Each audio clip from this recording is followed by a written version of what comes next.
दर्शकबिन नमस्कार। कार्यक्रम विचार तपाईकोमा स्वागत छ। विचार तपाईको कार्यक्रम धेरै समयको अन्तरालपछि एसटीएस टेलिभिजन मार्फत फेरि म कार्यक्रम प्रस्तोता महेश बडु लिएर आएको छु। विचार तपाईको कार्यक्रम एसटीएस टेलिभिजन मार्फत साताको 2 दिन साँझ ठिक 7 बजेबाट हेर्न सक्नुहुनेछ र एसटीएस टेलिभिजनको फेसबुक पेज र युट्युब मार्फत पनि हामीलाई हेर्न सक्नुहुनेछ। यस कार्यक्रममा हामी जनताका चासो, गुनासो, जिज्ञासा र समस्याहरूलाई उजागर गर्ने र सम्बन्धित निकायसम्म पुर्याउने जमर्को गर्नेछौँ। त्यसका लागि आज भने हामी संसद विघटन जुन प्रधानमन्त्रीज्यूको सिफारिसमा राष्ट्रपतिज्यूले संसद विघटन गर्नुभएको छ त्यो के सही हो कि नेपाली जनताले त्यसलाई कस्तो रूपमा हेरेका छन् त, सम्बन्धित निकायहरूले त्यसलाई कस्तो रूपमा हेरेको छ त, प्रतिपक्षी दलले त्यसलाई कस्तो रूपमा हेरेको छ त, कि नेपाली जनताले फेरि त्यो जुन निर्णयले नेपाली जनताले फेरि सुखको सास फेर्नेछन् त, कि नेपाली जनता पुरानै अवस्थामा अगाडि बढ्नेछन् या फेरि नयाँ सोचका साथ, नयाँ जागरका साथ, नयाँ विकास निर्माणका कार्यहरूका साथ अगाडि बढ्ने छ या नेपाल छैन भन्ने विषयमा आज हामी सम्बन्धित व्यक्तिहरूसँग या जनताहरूसँग विचार लिने कोसिसमा छौँ। दर्शकबिन अहिले हामी कुराकानीकै क्रममा विवेकशील साझा पार्टी कैलालीका संयोजक रोशन पन्तसँग छौँ। सर, स्वागत छ कार्यक्रममा। धन्यवाद। सर, अहिलेको यो जुन समसामयिक समयमा प्रधानमन्त्री कार्यालयबाट सिफारिसमा राष्ट्रपतिले जुन संसद विघटन गर्नुभएको छ त्यसमा हजुरको धारणा चाहिँ के कस्तो रहेको छ? जुन हिजो प्रधानमन्त्रीको सिफारिसमा राष्ट्रपतिबाट जननिर्वाचित संसद विघटन भएको छ त्यो हाम्रो पार्टीले त्यसलाई असंवैधानिक कदम भनेको छ। जुन संविधानमा संसद विघटनका 3-4वटा बुदाहरू लेखिएका छन्, त्यो जुन तरिकाले प्रधानमन्त्रीले संसद विघटन गरेका छन् त्यो संवैधानिक कुनै हालतमा पनि छैन। त्यसलाई हामी संविधान सम्मत मान्न तयार छैनौँ हामी। सर, अहिलेको समयमा चाहिँ जुन त्यो संसद विघटनले नयाँ चुनाव गराउनु पर्ने सिर्जना उपलब्ध गराउँछ, त्यसले चाहिँ हाम्रो नेपाली तथा नेपाललाई के कस्तो समस्या हुन्छ कि सर? त्यसबाट केही लाभ हुन्छ कि या समस्या हुन्छ? एउटा कुरो के छ बुझ्नु जरुरी के छ भने नयाँ संविधान जनादेशमा जान किन आवश्यकता पर्यो जबकि 2/3 बहुमतको सरकार छ। जब 3-3 वर्षमा संसद विघटन गरेर अस्थिरता देशमा निम्ताउनलाई किन त्यत्रो बलिदान गर्नु पर्यो? किन पुरो एउटा उनै देशको एउटा सिस्टम नै चेन्ज गर्नु पर्यो? त्यत्रा मान्छेलाई किन मार्नु पर्यो?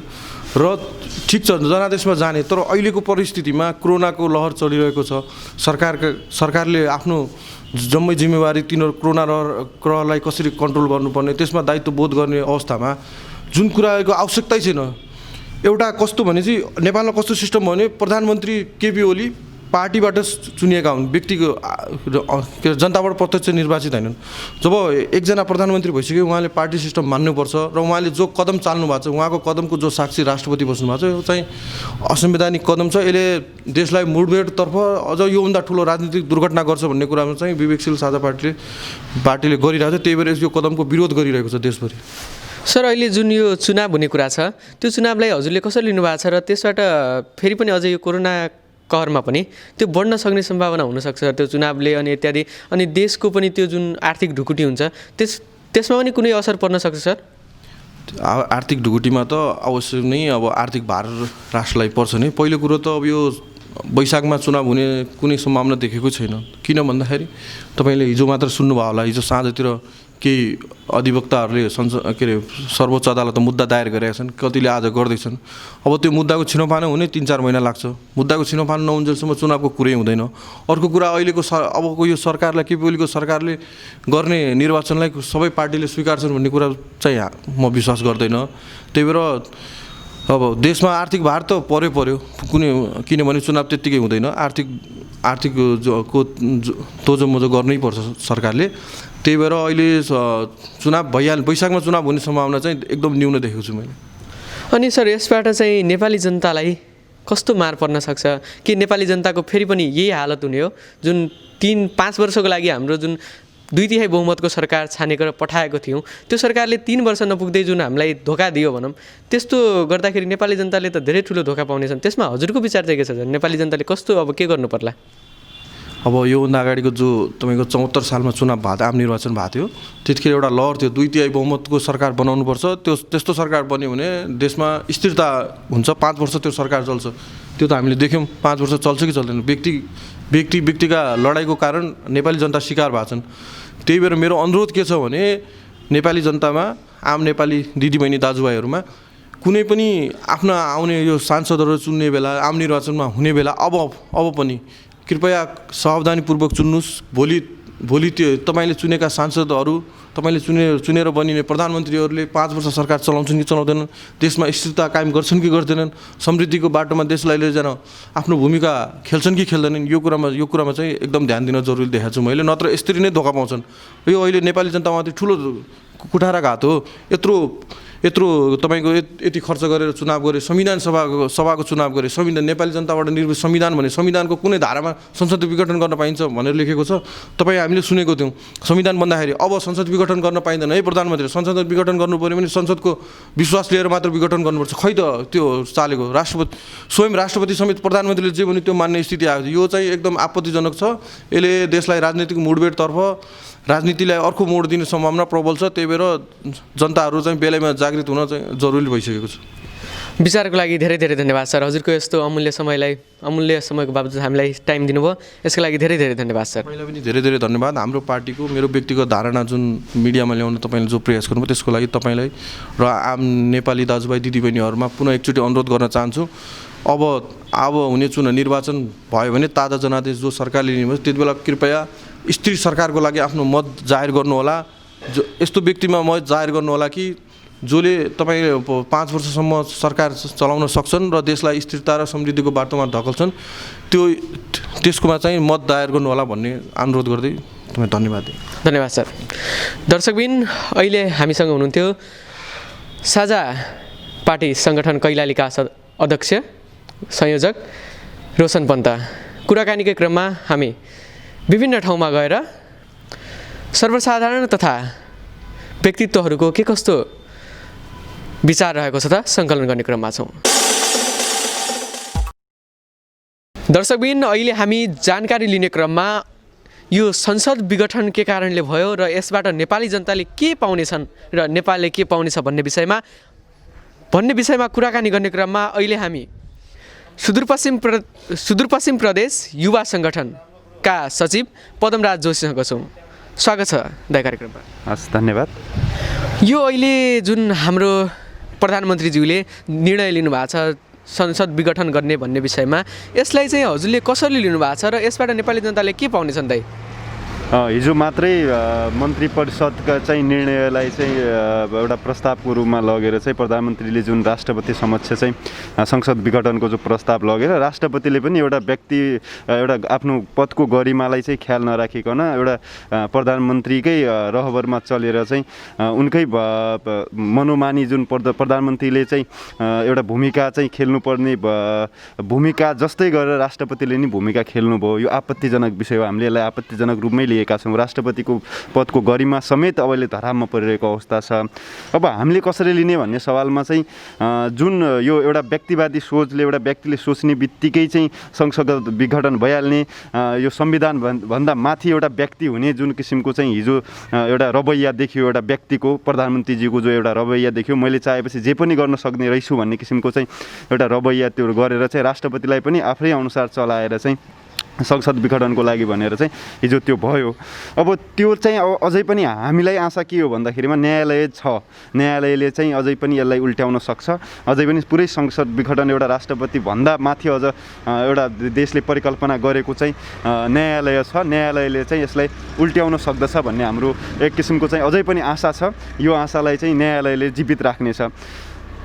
अनि अहिले यो जुन संसद विघटनले, सरकार विघटनले हाम्रो नेपाली जनताले के कस्तो दुःख पाउनेछन्, जुन आशा कायम राखेको थियो यो 2/3 सरकारमाथि, त्यसले चाहिँ हाम्रो नेपाली जनताको त धोका दिए जस्तो हजुरलाई के लाग्छ? धोका दिए जस्तो लाग्यो कि के लाग्यो हजुरलाई? तपाईँलाई एउटा म सानो डाटा भन्छु। हाम्रो गत साल जो संसदीय चुनावकै लागि भनेर भएको थियो त्यसमै पनि हाम्रो 20 अर्ब जति चाहिँ खर्च भएको थियो। नेपालको अर्थतन्त्र कति सानो छ। अनि त्यसमा पनि फेरि हाम्रो जुन चुनाव 74 2012 मा हामीले गऱ्यौँ, संसदीय चुनाव गऱ्यौँ, त्यो पठायौँ, त्यो 5 वर्षको लागि भनेर पठाएको हौँ कि यो संविधानको विपरीत त छँदैछ। त्योभन्दा अझ बढी जो एउटा जनताले चाहिँ अधिकार दिएर चाहिँ एउटा क्यान्डिडेट गरेर चाहिँ 5 वर्ष चलाउनु सही सरकार भनेर चाहिँ नेकपालाई चाहिँ एक किसिमको चाहिँ क्यान्डिडेट दिएको थियो। त्यो चिजप्रति पनि जनतामाथि पनि अपमान भयो। अब यसले कस्तो दुःख दिन्छ भन्दाखेरिमा अब हेर्नुहोस् वैशाखमा चुनाव तोकिदिया छ, त्यसको खर्च पनि अब नेपालको अर्थतन्त्रले धान्न सक्दैन। यस्तो महामारीको यो बिचमा अझ वैदेशिक ऋण लिएर चाहिँ चुनाव गर्नुपर्ने अवस्था यो सिर्जना भएको छ। यसरी समयमा 2-3 वर्षमै व्यक्तिमा मन लाग्ने बित्तिकै यो चुनाव भयो भने त यसले जनतालाई प्रत्यक्ष रूपमा एकदम ठुलो घाटा, हाम्रो करको अवमूल्यन, हाम्रो सबै सम्पूर्णको अवमूल्यन हुन्छ भन्ने हो। अनि हजुरलाई चाहिँ यो हजुरको जुन युवा सङ्गठन छ यसलाई के गर्न सक्छ? यो के भने हजुरको यो युवा सङ्गठनलाई चाहिँ के गर्ने प्रयास गरेको छ? यसमा हजुरले विरोध गर्नुभएको छ कि के गर्नुभएको छ भन्ने कुरा थोरै बताइदिनुहोस् न।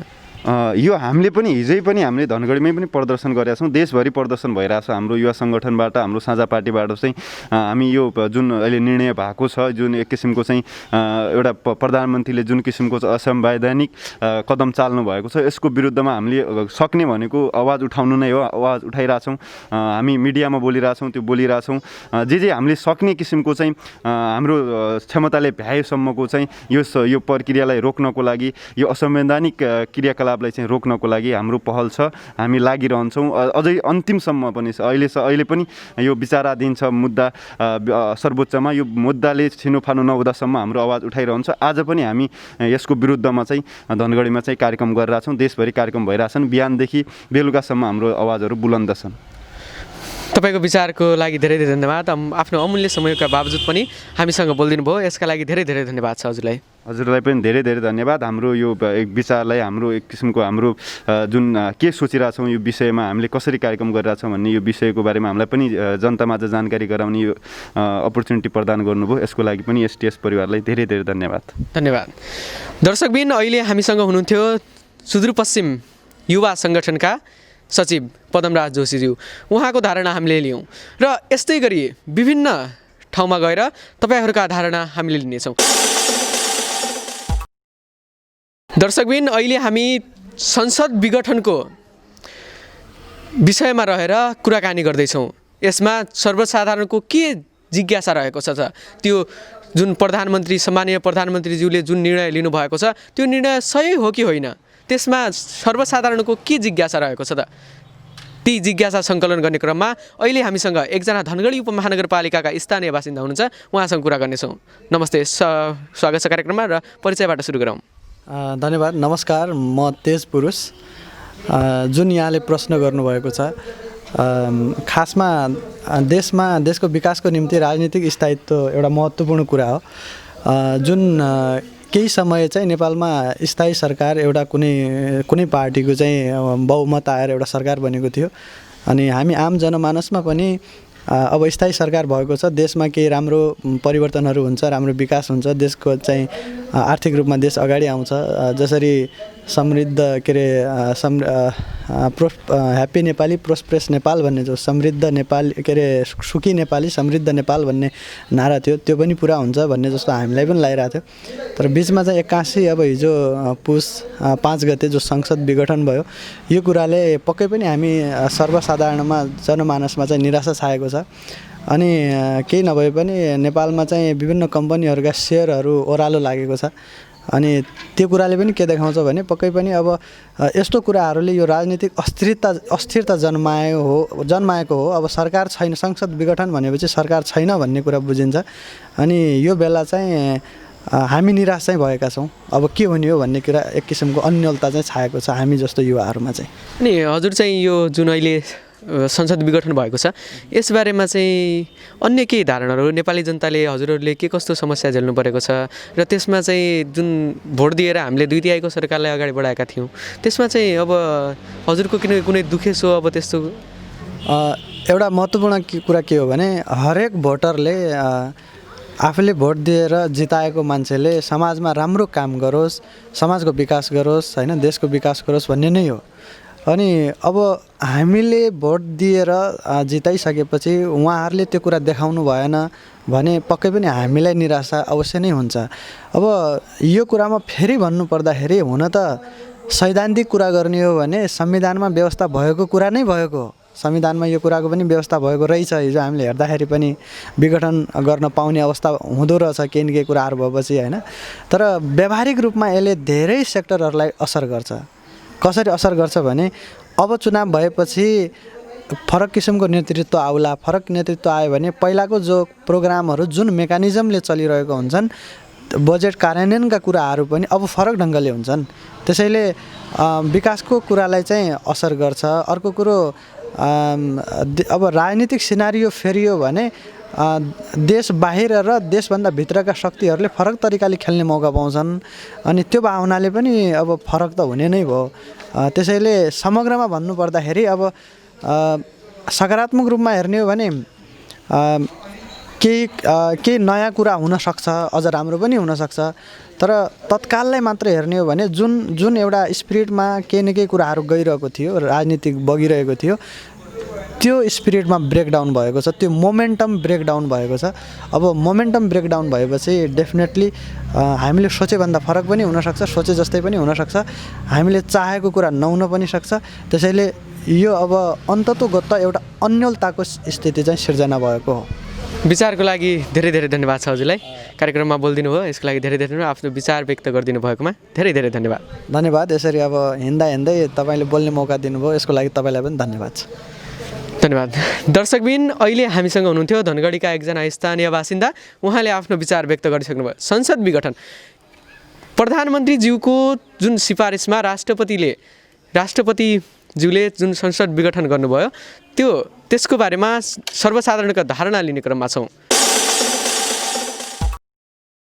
दर्शकबिन, अहिले हामी धनगढी उपमहानगरपालिकामा जुन मन्त्री परिषदको सिफारिसमा राष्ट्रपतिज्यूले जुन संसद विघटनको सिफारिस स्वीकृति दिनुभयो त्यसबारेमा रहेर कुराकानी गर्दैछौँ। र त्यसका लागि अहिले हामीसँग हुनुहुन्छ 2056 सालको प्रतिनिधि सभा बाजुरा जिल्लाबाट निर्वाचित संसद तथा भूमि सुधार सहायक मन्त्री एवं नेपाली काङ्ग्रेसका युवा नेता आदरणीय जनकराज गिरिज्यू। उहाँसँग कुराकानी गर्नेछौँ। स्वागत छ सर हजुरलाई। धन्यवाद भाइ। तपाईँको विचारमा चाहिँ अहिले जुन यो मन्त्री परिषदबाट सिफारिस भई राष्ट्रपतिज्यूले स्वीकृति दिनुभयो संसद विघटनको, तपाईँको धारणामा चाहिँ यो के सही हो या गलत हो? नेपाली जनताले यसबाट के राम्रो हुनेछ नेपाली जनतालाई या नराम्रो हुनेछ सर? हामी लोकतान्त्रिक पद्धतिमा छौँ र खास गरी 2072 सालको संविधान निर्माणपछि प्रष्टै संविधानमा उल्लेख छ कि पटक पटक संसद विघटन विगतमा हुँदा त्यसले राज्यले पनि थ्याक्न नसक्ने र अस्थिर सरकार बनिरहने र यसले राजनीतिक स्थिरता पनि नपाउने, जसले गर्दा नेपालको विकास निर्माणमा पनि यसले ठुलो बाधा उत्पन्न गर्ने हुनाले 72 सालको संविधानमा प्रष्टै उल्लेख गरिएको छ धारा 74 को उपधारा 1 देखि 7 सम्म कि बहुमत प्राप्त भएसम्म राष्ट्रपतिले प्रधानमन्त्रीका लागि आह्वान गर्ने र यदि कुनै एउटा सिङ्गल दलले बहुमत प्राप्त नगरेको खण्डमा 2 या 2 भन्दा बढी दल मिलेर संसदमा बहुमत सो गरेपछि त्यो प्रधानमन्त्रीका लागि छानिने र त्यसपछि कुनै एकजना व्यक्ति जसले 30 दिनभित्र संसदमा विश्वासको मत प्राप्त गर्न सक्छ तेस्रो अप्सनमा यसरी सरकार निर्माण गर्ने र त्यसरी 30 दिनभित्र पनि त्यो प्रधानमन्त्रीले बहुमत सिद्ध गर्न सकेन भने नयाँ जनादेशका लागि संसद विघटन गर्न सकिने भन्ने प्रावधान छ। र यसरी हेर्दा यो सरकारले मन्त्री परिषदबाट जुन संसद विघटनको जुन गैर संवैधानिक निर्णय मन्त्री परिषदले पठायो र राष्ट्रपतिबाट त्यसमा सदर गर्ने काम भयो, यो नेपालको लोकतन्त्रमाथि ठुलो प्रहार भएको छ। र अहिले 2/3 सरकार झन्डै 2/3 सरकारबाट जनताले थुप्रै आशा गरेका थिए र नेपालमा केही अब रूपान्तरण हुन्छ, परिवर्तन हुन्छ, विकास निर्माणका नयाँ सम्भावनाका ढोका खोलिन्छन् र नेपाल राजनीतिक स्थायित्वको बाटोमा अब गयो भन्ने हामी जस्ता पार्टीका कार्यकर्ताहरू आम नेपालीहरूले को आशामाथि तुषारपात भएको छ। यो नितान्त अलोकतान्त्रिक, गैर संवैधानिक, गैर जिम्मेवारीपूर्ण कदम हो। सर, जस्तै अहिलेको यो संसद विघटनले चाहिँ हाम्रो नेपाली जनता जुन भर्खरै 3 वर्ष अगाडि जुन निर्वाचन भएको थियो त्यसबाट 2/3 बहुमत सरकारले अहिले सत्ता चलाइरहेको थियो। त्यो सत्ता 3 वर्ष पुग नपुग हुँदै विघटन भएको छ। फेरि नेपाल अर्थतन्त्रको सानो छ नेपाल अर्थतन्त्र, त्यसमा चाहिँ नेपाल अर्थतन्त्रमा चाहिँ के कस्तो प्रभाव पर्न सक्छ सर? जस्तै अहिले पुनः निर्वाचन हुँदा त्यसमा नेपाल अर्थतन्त्रमा चाहिँ कस्तो प्रभाव पर्न जान्छ? एक त यो 1 वर्षको कोरोनाको अवधिमा जुन सिङ्गो मुलुक लकडाउनको अवस्थामा छ, हाम्रा उत्पादन भएका साधनहरू हामीले समयमा उत्पादन गर्न सकेनौँ र त्यसलाई निर्यात गर्न सकेनौँ र यो मुद्रा सञ्चितदेखि लिएर हामीले जुन प्राप्त गर्ने ठुलो अंश झन्डै 9 खरब बराबरको वर्षेनी जो रेमिटेन्स आउँथ्यो, थुप्रै 50औं लाख नेपालीहरू स्वदेश फिर्ता भइसकेपछि त्यो राजस्वको ठुलो अंश पनि जाने हामीले गुमाउनु परेको अवस्था छ। तपाईको के अरे असङ्गठित मजदुरहरू काम नपाएर छटपटीको अवस्था छ र यसरी उद्योग धन्दा कल कारखाना जहाँबाट जाने कर असुल हुन्थ्यो, राजस्व असुल हुन्थ्यो र त्यो राजस्व पनि तपाईँको घट्दै गएको अवस्था छ। एक त अर्थतन्त्र कोरोनाको कारणले, यो महाव्याधिको कारणले, लकडाउनका कारणले त्यसै पनि अर्थतन्त्र ध्वस्त भएको अवस्था हो र त्यसमाथि फेरि हामी चाहिँ नयाँ जनादेश लिने नाममा चुनावमा गयौँ भने त्यो नेपालको अर्थतन्त्रले त्यसलाई थेक्न सक्दैन र यो अनुत्पादक नेपालको अर्थतन्त्रलाई अनुत्पादक ठाउँमा खेर फाल्ने काम चाहिँ यो चुनावले पनि गर्छ र त्यसले हामीले रोजगारी सिर्जना गर्ने, नयाँ विकास निर्माणका कामहरू गर्ने त्यत्रो ठुलो जाने यो बजेटको अंश चुनावमा जाँदाखेरि यसले निकै ठुलो जाने क्षति बेहोर्छ। नेपालले थेक्न सक्ने अवस्था पनि छैन यो आर्थिक रूपमा। सर, जस्तै अहिले यो जुन सभा विघटन भएको छ, त्यो विघटनले चाहिँ नेपाली जनता जुन अहिले यो सरकारले के गर्ला कि भन्ने सोचमा बसेका थिए, त्यस्तो अनि हजुरको विचारमा चाहिँ यो जुन प्रधानमन्त्रीज्यूले जुन गर्नुभएको छ त्यो राम्रो गर्नुभयो कि गर्नुभएको छ? हेर्नुहोस्, यो राजनीतिमा कतिपय ठाउँमा यस्ता शासकहरू देखिन्छन् पटक पटक, अधिनायकवादी चरित्र, निरङ्कुश चरित्र भएका र कुर्सी मोह र सत्ताबाट जाने, सत्तामा चिप्किराख्ने त्यस्तो खालको शासकहरूले गर्दा प्रजातन्त्र नै खतरामा पर्छ। र अहिले संसारमा हेर्ने हो भने चाहे त्यो डोनाल्ड ट्रम्पका कुरा हुन्, चाहे तपाईँको ब्राजिलको बोल्सिनेरोको कुरा होस्, चाहे तपाईँको रसियामा पुटिनका कुराहरू हुन्, यी शासकहरू, चाहे भारतमा मोदीकै कुरा गरौँ र प्रजातान्त्रिक मुलुकहरू हुन् यिनीहरू सबै, तर प्रजातन्त्र बिस्तार कमजोर पार्ने काम पनि ती शासकबाट भएको छ, जसलाई हामीले अहिले के व्याख्या गरिँदैछ भने संसारका ठुल्ठुला विद्वानहरू यसमा किताबै जाने लेखेर किताब प्रकाशनमा आएका छन्। तपाईँ हामीले पढेका छौँ, हाउ डेमोक्रेसी डाई भन्ने चाहिँ तपाईँको त्यो एउटा किताब आएको छ, जसमा यो ड्यानियल जिब्लाट र स्टेफन लेब्निस्कीले चाहिँ त्यो किताब लेखेका छन्। स्वयं प्रजातन्त्रका त्यो अध्येता हुन् उनीहरू र यो शासकको चरित्रका कारणले प्रजातन्त्र कमजोर हुनेतिर गइरहेको छ र त्यो चरित्र केपी ओलीले हाम्रो प्रधानमन्त्री पनि देखाउनु भयो। यसले निश्चित रूपमा भोलि गएर प्रजातन्त्रप्रतिको मोह भङ्ग हुने अवस्था, मुलुकमा अस्थिरता आउने अवस्था र मुलुकको अर्थतन्त्र ध्वस्त हुने अवस्था र नेपालका शिक्षित युवाहरू राजनीतिबाट निराशा हुने अवस्था र कुनै आफ्नो अवसरको खोजीबाट वञ्चित हुने अवस्था आउँदा प्रजातन्त्रमाथि जुन एउटा प्रश्न चिन्ह, प्रजातन्त्रमाथि ठुलो चिरहरण प्रजातन्त्रको भयो, यसले मुलुकका लागि निकै ठुलो क्षति गरेको छ र हामी संसदीय परम्परामा हामी लोकतन्त्रका लागि लडेका यत्रो 70-72 वर्षसम्म लडेको झन्डै 2 पुस्ताले ल्याएको यो उपलब्धिको चाहिँ रक्षा गर्न हामीले नसक्दाखेरि, यसलाई संस्थागत गर्न नसक्दाखेरि फेरि कुनै प्रतिक्रियावादी शक्तिहरूले टाउको उठाउने अवस्था आउँछ र त्यो बेला लोकतन्त्र चाहिँ नरहने अवस्था पनि आउन सक्छ। धेरै धेरै धन्यवाद सर, हजुरको यो अमूल्य समयका बावजुद पनि हामीलाई समय दिइदिनु भयो, यसका लागि हजुरको आफ्नो विचार राखिदिनु भयो, यसका लागि हृदयदेखि नै धन्यवाद दिन्छौँ सर। धन्यवाद। दर्शकबिन, अहिले हामीसँग हुनुहुन्थ्यो पूर्व मन्त्रीज्यू र अहिले भने हाम्रो यो विचार तपाईँको कार्यक्रममा छोटो व्यापारिक विश्रामको समय रहेको छ। त्यसपछि फेरि हामी तपाईँहरूमा आउनेछौँ।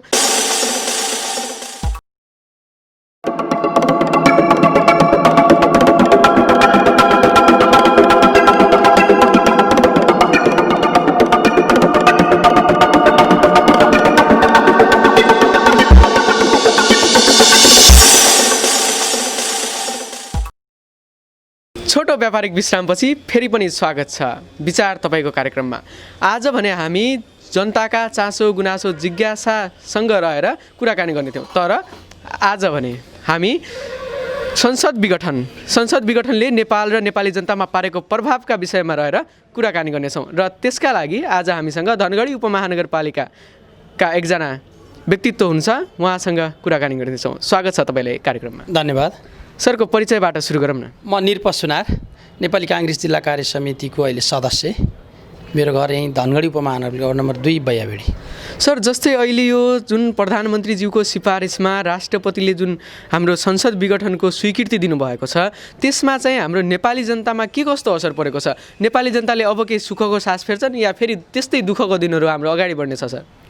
म एक्चुली तपाईँलाई गत सङ्घीय निर्वाचन, प्रदेश र स्थानीय तहको निर्वाचनमा फर्काउन चाहन्छु। सङ्घीय निर्वाचन हुँदै गर्दा हामीले त्यो बेला नेकपाले एउटै कुरा भनेको थियो, हामी बहुमत प्राप्त गर्छौँ र बहुमतबाट हामी 5 वर्ष शासन सत्ता गर्छौँ र 5 वर्षभित्र नेपाली जनतालाई हामी आर्थिक समृद्धि, राजनीतिक स्थायित्व र मुलुकको समृद्धि ल्याउँछु भनेर जुन ढङ्गको परिकल्पना मात्र होइन, जुन ढङ्गको उनले आफ्नो घोषणापत्रमा लेखेर जनताबाट जुन ढङ्गको मत प्राप्त गरेका थिए, त्यसको आज अवमूल्याङ्कन भएको छ। र त्यो अवमूल्याङ्कन मात्रै होइन, यो हिजो जुन प्रधानमन्त्री केपी शर्मा ओलीले मन्त्री परिषदको बैठक डाकेर राष्ट्रपति मार्फत जुन ढङ्गको संसद विघट गर्ने निर्णय गरेको छ, यो लोकतान्त्रिक रूपले पनि असंवैधानिक छ, अलोकतान्त्रिक छ र सर्वसत्तावादी जुन चरित्र देख्यो, आफू मात्रै सत्तामा हुँदा ठिक छ, आफूभन्दा बाहेक अरू सत्तामा आउनुहुन्न भन्ने जुन ढङ्गको चरित्र देखाए, यसले नेपाली जनतालाई फेरि निराश बनाएका छन्। किनभने हामीले हिजो संविधान निर्माण गर्दा पनि एउटा परिकल्पना गरेका थियौँ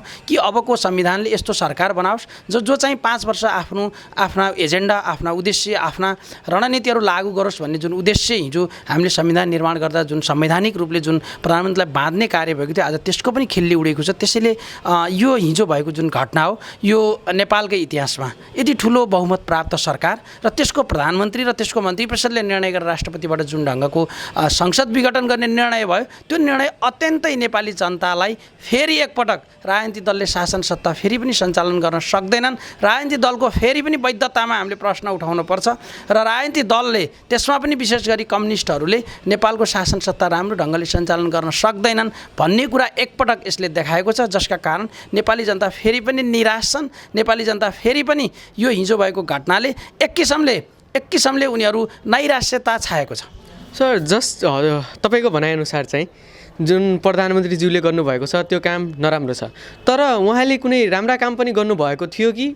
हामीलाई त अलिकति कुनै राम्रो काम पनि गर्नुभएको थियो जस्तो लाग्छ, तर हिजोको त्यो गर्नुको खास कारण चाहिँ के रहेछ उहाँको? त्यो थोरै हजुरलाई केही जानकारी छ? तपाईँले अघि पनि भन्नुभयो प्रधानमन्त्रीले राम्रा काम गरेका, तपाईँले सूची हेर्नु भने 1-2टा पनि भेटिँदैन।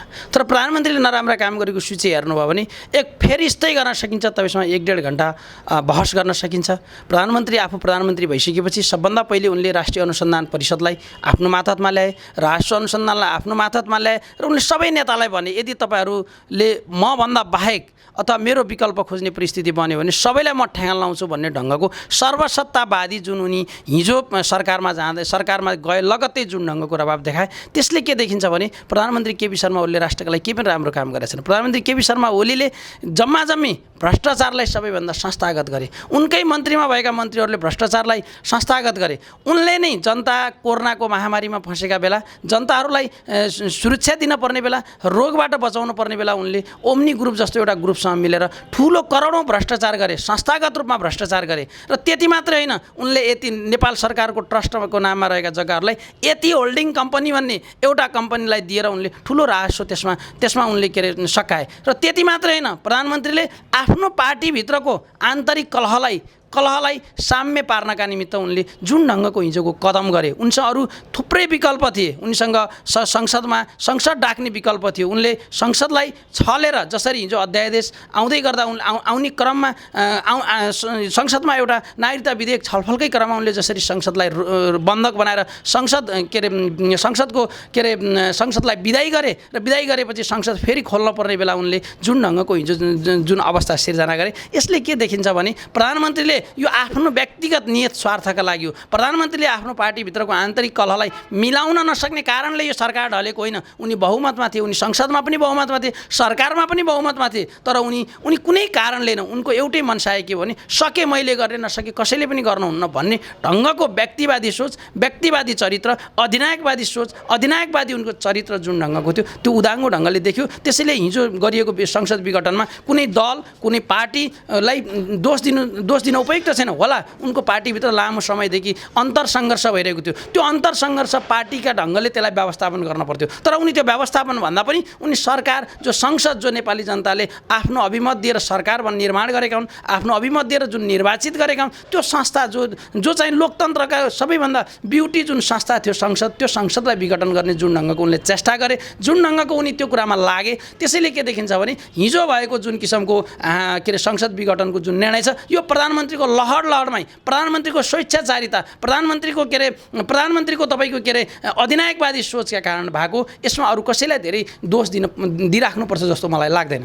सर, जस्तै हिजोको त्यो जुन प्रधानमन्त्रीज्यूको निर्णयले चाहिँ हाम्रो नेपाली जनताले कतिको दुःख पाउनेछन्। अब जस्तै चुनाव हुने कुरा छ, त्यो चुनाव भइसकेपछि पनि फेरि जुन सरकार आउनेछ त्यो सरकारले नेपाली जनताको लागि राम्रै गर्छ भन्ने कुनै के छ? अब नेपाली जनताले के बाटो अपनाउँदा राम्रो होला सर? फेरि पनि लोकतन्त्रको बाटोभन्दा बाहेक अरू बाटो फेरि पनि नेपाली जनताले होइन, आम राजनीतिक दलले पनि लोकतन्त्रभन्दा बाहेक अरू बाटोमा जान सक्दैन। किनभने हामीले धेरै शासन व्यवस्थाहरूको अभ्यास गरिसकेका छौँ। त्यसैले लोकतन्त्र नै अहिलेको सर्वोपरि हो, अन्तिम निकास पनि लोकतन्त्रै हो। र तर महत्त्वपूर्ण कुरा के हो भने अहिले जुन ढङ्गको संविधानमै नभएको व्यवस्था अथवा संविधानले के अरे संसद विघटन गर्नेसम्मको अधिकार नदिइरहेको अवस्थामा जुन ढङ्गको संसद विघटन भएको छ, यसलाई अदालतले आशा छ, हामीलाई भरोसा छ, सम्मानित अदालतले यसलाई चाहिँ पुनर्स्थापित गर्नेछ र फेरि पनि यही लोकतान्त्रिक प्रक्रिया मार्फत संसद मार्फत अगाडि बढ्न पर्नेछ। र अर्को कुरा तपाईँले त्यो भोलि यदि निर्वाचन भएर अर्को सरकारले राम्रो गर्छ कि गर्दैन भन्ने कुरा गर्नुभयो। हामीसँग अब धेरै समय छैन। हामी अहिले मध्यावधि निर्वाचनमा जाने, त्यसपछि 1 वर्ष 2 वर्षपछि फेरि हामी अर्को निर्वाचनमा जाँदा मुलुकले ठुलो अर्थतन्त्र पनि ठुलो खर्चालो हुनसक्छ। अर्को कुरा सँगसँगै खर्चालो मात्र होइन, अर्को कुरा सँगसँगै मुलुकले जुन ढङ्गको फड्को मार्न पर्थ्यो त्यो फड्को मार्ने कुरा पनि रोकिन्छ। त्यसैले हाम्रो आग्रह, विशेष गरी मेरो आग्रह के हो भने हामीसँग अरू कुनै पनि बाटो छैन। हामीसँग एउटै बाटो लोकतान्त्रिक विधि मार्फत फेरि संसद पुनर्स्थापना गर्ने भन्दा बाहेक हामीसँग अरू बाटोहरू तत्काल सोच्नुहुन्न। त्यो प्रधानमन्त्रीको जुन लहरले जुन अधिनायकवादी सोच, जुन किसिमको उनको चरित्र छ, जुन ढङ्गको सर्वसत्तावादी छ, जुन ढङ्गको मभन्दा बाहेक अरू हुनु हुँदैन भन्ने जुन ढङ्गको छ, यो कुरा सम्मानित अदालतले रोक्नेछ यो लहरलाई भन्ने कुरा हामी विश्वस्त छौँ। त्यसैले निर्वाचन त लोकतन्त्रको सबैभन्दा सुन्दर पक्ष हो, त्यो चाहिँ अन्तिम विकल्प हो। निर्वाचनमा पनि जान सकेला, तर त्योभन्दा पहिले संसद पुनर्स्थापना भएर अहिलेका भएका जुन राजनीतिक दलहरू छन् तिनीहरू मिलेर फेरि पनि सरकार बनाउनुपर्छ र सरकारलाई सुव्यवस्थित ढङ्गले सञ्चालन गरेर 5 वर्षभित्र अर्को तहको निर्वाचन अथवा अर्को जनादेशका लागि तयार हुनुपर्छ। अरू विकल्पमा अहिले धेरै नसोच्दै राम्रो हुन्छ भन्ने मलाई लाग्दछ। धेरै धेरै धन्यवाद सर, तपाईँको यो सुन्दर विचारका लागि धेरै धेरै धन्यवाद र हाम्रो कार्यक्रममा बोलिदिनु भयो यसका लागि हृदयदेखि धन्यवाद। धन्यवाद। तपाईँ पनि आएर यो अवसर प्राप्त मलाई दिनुभयो र मेरा केही कुराहरू राख्ने अवसर दिनुभयो, यसका लागि तपाईँलाई पनि धेरै धेरै धन्यवाद। दर्शकबिन, हामी अहिले धनगढी उपमहानगरपालिकामा रहेका व्यक्तित्वहरूका विचार विमर्शहरू सङ्कलन गर्ने क्रममा छौँ।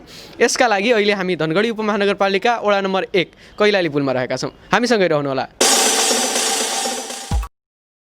दर्शकबिन, अहिले हामी धनगढी उपमहानगरपालिकामा छौँ र यहाँ उपस्थित व्यक्तिहरूसँग के विचार विमर्शहरू लिने क्रममा छौँ। त्यसका लागि अहिले हामीसँग एकजना व्यक्तित्व हुनुहुन्छ, उहाँ स्वागत छ कार्यक्रममा। सर धन्यवाद, नमस्कार। तपाईँको परिचयबाट सुरु गरौँ न। म योगेन्द्र रावल, नेपाल विद्यार्थी सङ्घ त्रिभुवन विश्वविद्यालय समिति सचिव। जस्तै अहिलेको यो जुन प्रधानमन्त्रीज्यूको निर्णयले चाहिँ हाम्रो नेपाली जनता र युवाहरूमा चाहिँ विशेष गरी के प्रभाव पार्न सक्छ त? तपाईँको छोटो विचार हामीलाई प्रदान गरिदिनुहोस्। हामी काठमाडौँको खाल्डोमा बस्दै गर्दा हामीले त्यो खाल्डोबाट त्यहाँभित्रका घरहरूको अवस्था मात्रै निहालेनौँ, त्यहाँभित्र रहेको संसार निहाल्ने त्रिभुवन विश्वविद्यालयबाट विश्वका राजनीतिक व्यवस्थाहरू निहाल्दै गर्दा आज जुन सिम्टम्स नेपाली पोलिटिक्समा देखिएको छ, जुन असंवैधानिक कदम प्रधानमन्त्री केपी शर्मा ओलीले चाल्नुभएको छ, यो कदमप्रति अहिलेको वर्तमान अवस्था के हुन्छ भन्दा पनि हामीले हाम्रा टाउकोहरू फुटाएर हामीले ल्याएको सङ्घीय लोकतान्त्रिक गणतन्त्र जुन राज्य व्यवस्था छ यो व्यवस्था के हुन्छ भन्ने कुरामा चिन्तित छौँ हामी। जुन ढङ्गले हामीले पसिना बगायौँ, हामीले रगतको खोलो बगायौँ, यो सङ्घीय लोकतान्त्रिक गणतन्त्र मार्फत नेपाल देशलाई समृद्ध बनाउँछौँ भनेर चाहिँ जुन लामो समयदेखि नेपाली जनताको लामो समयको त्याग तपस्यापछिको जुन उपलब्धि छ यसलाई चाहिँ जनताबाट निर्वाचित शासकले नै ध्वस्त पार्न खोज्नु, अपदस्थ गर्न खोज्नु नै आजको मुख्य चुनौती हो। यस्ता शासकको विरुद्ध चाहिँ पुनः नेपाली जनताले एकचोटि सङ्घर्ष गर्नुपर्ने बेला आएको छ। हामी विद्यार्थीहरूले पुनः आवाज बुलन्द गर्नुपर्ने बेला आएको छ। यो देश साँच्चीकै आज गम्भीर सङ्कटमा फस्न खोजेको छ। यसबाट निकास दिनको निम्ति तपाईँ पत्रकार साथीहरू आफ्नो क्षेत्रमा, हामी विद्यार्थीहरूले आफ्नो क्षेत्रमा राजनीतिक दलसँग सम्बन्धित आज नेकपा भन्नुपर्ने, काङ्ग्रेस भन्नुपर्ने या समाजवादी फोरम, मधेसवादी दलहरू भन्नुपर्ने अवस्था भन्दा पनि समग्र देशको यो राज्य व्यवस्था बचाउनको निम्ति चाहिँ पुनः एकचोटि आवाज उठाउनुपर्ने अवस्था छ। देश गम्भीर सङ्कटमा फँसेको छ जस्तो मलाई लाग्छ। अहिलेको यो जुन निर्णयले हाम्रो विद्यार्थीहरूमा चाहिँ के कस्तो असर पर्न जान्छ, पढाइमा, सिकाइमा, यस्तोमा के कस्तो असर पर्न जान्छ हजुरको विचारमा चाहिँ? एउटा विद्वानलाई एउटा देश एक दिनमा बुझ्नको निम्ति समय दियो भने उसले दुईवटा कुराको चाहिँ अध्ययन गरेर त्यो देशको भौगोलिक अवस्था, त्यसको आर्थिक अवस्था, राजनीतिक अवस्था, सम्पूर्ण प्रणालीको बारेमा बुझ्दछ, जान्दछ र अवलोकन गर्दछ। त्यो क्षेत्र भनेको एउटा विश्वविद्यालय हो र अर्को जेल। जुन विश्वविद्यालयबाट हामीले निहाल्दै गर्दा यो व्यवस्थामाथिको आक्रमण, आज विद्यार्थीमाथिको प्रभाव भन्नुभएको छ। त्रिभुवन विश्वविद्यालयको चाहिँ कुलपति नै स्वयं देशको प्रधानमन्त्री हुने हाम्रो प्रणाली छ, हाम्रो व्यवस्था छ। तर उपकुलपति नै शिक्षा क्षेत्र नै तहस नहस हुने गरी आफ्ना पार्टीका नितान्त खल्तीका व्यक्तिहरू, पार्टीभित्र पनि प्रभाव पार्न सक्ने बौद्धिक लेभलका व्यक्ति होइनन्, त्यो भित्रको पनि निश्चित आफ्नो समूहको एउटा गुटलाई संरक्षण गर्न ढङ्गले जसरी विश्वविद्यालयमा आफ्ना पदाधिकारीहरू, त्यहाँका भिसी, रेक्टर, रजिस्ट्रारहरू नियुक्त गर्ने, डिनहरू नियुक्त गर्ने, विभिन्न क्याम्पसहरूमा क्याम्पस प्रमुखहरू नियुक्त गर्ने र विश्वविद्यालयलाई चाहिँ एउटा कार्यकर्ताहरू हुल्ने एउटा गोठ बनाउने, त्यसलाई एउटा बौद्धिक थलोको रूपमा विकास गर्ने होइन कि एउटा गोठ, कुनै एउटा पार्टीको निहित गुटको गोठ बनाउने प्रयत्न जुन प्रधानमन्त्री केपी ओलीबाट भयो, यसले चाहिँ नेपालको शिक्षा क्षेत्र साँच्चीकै धराशायी भएको छ। आज तपाईँ मास्टर्स डिग्रीको एउटा सिलेबस हेर्नुभयो भने जताततै तपाईँ इकोनोमिक्समा हेर्नुहोस्, सोसियोलोजीमा हेर्नुहोस्, एन्थ्रोपोलोजीमा हेर्नुहोस्, जतासुकै त्यहाँको पाठ्यक्रम कम्युनिजम भन्दा बाहेक केही पढाउँदैन। हामी किन नेपालको लोकतन्त्रको बारेमा पढाउन सक्दैनौँ? किन हामी बिपीको समाजवाद पढाउन सक्दैनौँ? किन लोकतान्त्रिक मूल्य, मान्यता, डेमोक्रेसी, हाम्रो सङ्घीय लोकतान्त्रिक गणतन्त्र हामी किन पढाउन सक्दैनौँ भन्दा उनीहरू एक छत्र ढङ्गले नेपाललाई चाहिँ एउटा क्रीडास्थल बनाउन चाहनुहुन्छ। अझै उहाँहरू चाहिँ समग्र देशलाई चाहिँ सधैँ एउटा त्यो फुटबल प्लेग्राउन्ड बनाउन चाहनुहुन्छ, अन्तर्राष्ट्रिय शक्तिहरूको खेल्ने मैदान बनाउन चाहन्छ। तपाईँहरूले अहिलेको मात्रै कदमलाई हेर्ने हो भने निहित यो एउटा केपी ओलीको लहटमा, उक्साहटमा मात्र काम भएको छैन। तपाईँले केही दिन अगाडि हेर्नुभयो भने भारतको रहको प्रमुख, एउटा गुप्तचर संस्थाको प्रमुख आएर केपी शर्मा ओलीलाई प्रधानमन्त्री निवासमा नै मध्यरातमा 12 बजेदेखि 3 बजेको बिचमा परराष्ट्रको कर्मचारी बिना नै रातारात जुन डिजाइन रचियो, बारम्बार डिजाइन रच्दै अहिले देशको संसद नै अपदस्थ गरेर चाहिँ उहाँ बस्नुभएको छ। उहाँ पुनः सुनिँदैछ, आज फेरि सेना परिचालन गरेर चाहिँ देशमा सङ्कटकाल लागिँदैछ भन्ने गम्भीर समस्या उत्पन्न भएको छ। उहाँले जसरी भारतीय डिजाइनमा हिजो नाकाबन्दी गर्दा पनि उहाँले चाहिँ नाटकीय रूपमा नाकाबन्दी गर्नुभयो, देशमा चाहिँ भारतलाई गाली गर्दै एक खाले जनमत बटुल्नुभयो। तर आफू प्रधानमन्त्री भइसकेपछि पुनः नाटकीय रूपमा जसरी नाकाबन्दी खोलियो, त्यो नाकाबन्दी लगाउने पात्र पनि केपी ओली नै हुनुहुन्थ्यो। वास्तवमा नेपाली जनताले बुझ्नुपर्ने कुरा त्यो छ। आज पुनः डिजाइनमा त्यही भारतको गुप्तचर संस्थाको प्रमुख ल्याएर चाहिँ आज उसकै डिजाइनमा चाहिँ पुनः संसद विघटन गरियो। दर्शकबिन, आज हामीले संसद विघटन जुन प्रधानमन्त्रीज्यूको निर्णयबाट राष्ट्रपति महोदयले हाम्रो संसद विघटन गर्नुभएको छ, जुन नेपाली जनताले जुन 2/3 सरकारलाई भोट दिएर 5 वर्षसम्म हाम्रो देश, हामी नेपालीले सुखसँग बस्न सक्थ्यौँ भनेर जुन 5 वर्षको अवधिमा जुन देश बनाउने कार्य 2/3 सरकारलाई सुम्पेका थिए, त्यो हिजो भर्खरै विघटन भएको छ। त्यो विघटन भएकोमा सम्बन्धित व्यक्तिहरूको के धारणा रहेको थियो त? ती सम्बन्धित व्यक्तिहरूले त्यसमा सहमति दिनुभएको छ या छैन भन्ने विषयमा रहेर आज हामीले धारणा सङ्कलन गरेका छौँ। ती सबै जुन हामीसँग बोलेर हामीसँग विचार अभिव्यक्ति सेयर गरेर हामीलाई साथ दिनुभयो उहाँहरू सबैलाई हृदयदेखि धन्यवाद दिँदै र अहिले एसटिएस टिम लगायत क्यामराम्यान विष्णु भण्डारीलाई धेरै धेरै धन्यवाद दिँदै म महेश बडु पनि बिदा हुन चाहन्छु। हस्त धन्यवाद।